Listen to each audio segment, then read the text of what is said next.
Okay, this is a big house in Capitol Hill celebrating its 100th birthday this year. Contains lots of lead paint, and no one is really sure how long it's been since it's had a professional paint job, if ever. Here are some shots of what it looked like before we started. As usual, you can't easily tell the condition of the surfaces and walls until you get into the scraping. Prior to submitting a proposal and securing the project, as is customary with any home or building built before 1978, we performed a lead test on the house, and as assumed, this home tested positive. Red means lead. We petitioned a couple of our area's top lead experts to collaborate and consult with us on the best plan for properly, securely, safely, and legally setting up containment and performing the highest quality service possible. Prior to performing any single task at the site, we meticulously vacuumed all dust and chips from the entire outside perimeter of the house. We then began to tent off the entire house in order to perform the necessary work and contain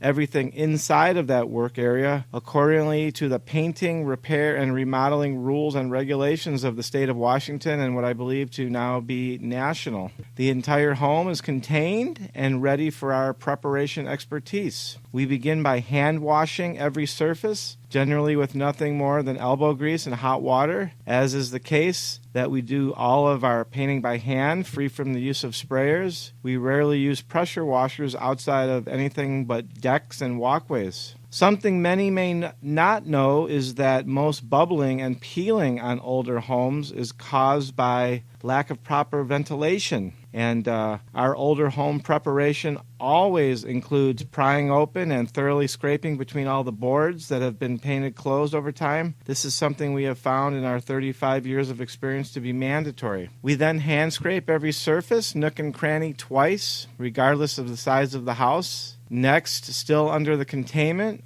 we tint the primer to the color of the final coat and thoroughly hand prime every surface of the home or building. We then properly and thoroughly caulk every needed surface. We can confidently say that we apply as much caulking as well as overall preparation effort, and very likely much more so than anyone in the business, and we do so properly and in all the right places as well. Once all the preparation is completed, we thoroughly then take down our containment and clean up our work area. We begin by wiping off all the internal structural pieces that had been being used to prop up walls and keep containment materials away from the work surfaces. We then Swiffer off all vertical containment material, which can be reused in the future for either containment walls or ground plastic.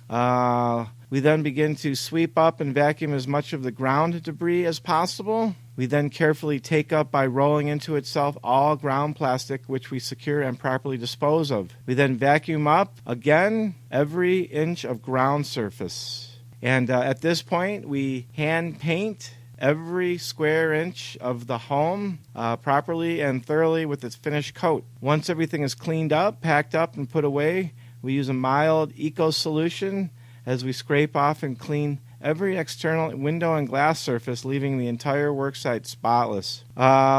We make paint cards that contain our contact info, the date, and the exact color formulas, brands, and sheens used, and leave them with the sealed cans of remaining paint. Here's a shot of the front we took before we began, and here are a few finished shots of the front area, and a before and after shot of the back of the house. We received a letter from this client that stated, amongst other things, that our work over-excelled their expectations, that our crew was a joy to have around their home, and that their 99-year-old home now looks new.